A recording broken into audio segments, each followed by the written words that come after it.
Pringles, one of the most iconic snack brands in the world, is on the brink of going bankrupt.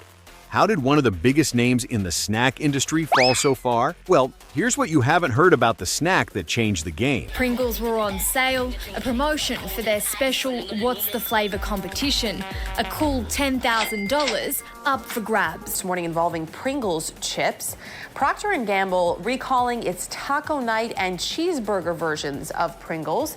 The concern here, an ingredient in those two flavors may have been exposed to salmonella, but so far there are no reports. And Pringles, are they potato chips? Pringles has been around for decades, becoming a staple in snack aisles across the globe. But now, it seems like the end might be near for the once untouchable brand. So, what went wrong? And what does this mean for the future of snack food as a whole? Let's dive in and figure out why Pringles, despite all their history and success, might be heading towards bankruptcy. We'll break it down from the beginning, exploring the challenges they faced, the mistakes that led to this point, and what could happen next. Bankruptcy! For years, Pringles ruled the snack world. Their crisp, perfectly shaped potato chips had an almost cult-like following. The product was clever, a stack of chips, uniform in size, with a convenient canister that fit neatly on any shelf. They set the standard for what a chip could be. But over time, it became clear that even giants like Pringles couldn't remain at the top forever without adapting. The snack market began to change. Consumers wanted healthier options, smaller portions, and brands that could cater to the growing demand for more sustainable and natural ingredients.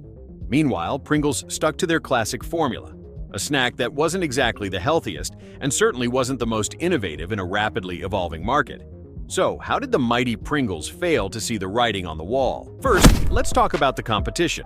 As consumer tastes shifted, new brands entered the scene, offering healthier, organic, or even plant-based chips that appealed to the changing market.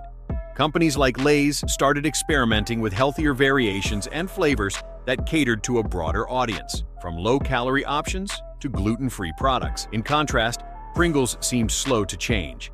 The company did make attempts to diversify, launching new flavors and offering limited edition cans.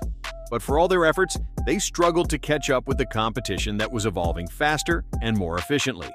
And when you're a brand as established as Pringles, it's tough to change direction quickly enough to stay relevant. Another issue is the lack of innovation in packaging. Pringles are still sold in their signature cylindrical cans, which, while iconic, aren't exactly the most practical or eco-friendly.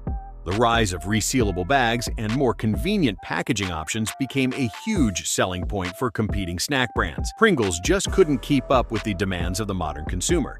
But it's not just about the product and packaging. The financials tell a story of a company struggling to maintain its profits in an increasingly saturated market.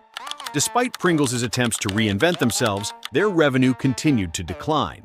They were stuck in a position where they were neither new nor nostalgic enough to keep the momentum going. They became irrelevant to both old fans and new consumers looking for something different. The tipping point for Pringles came when their parent company, Kellogg's, decided to focus more on their core products. In 2023, Kellogg's announced that they would be reorganizing and shifting their focus towards more profitable segments of their business.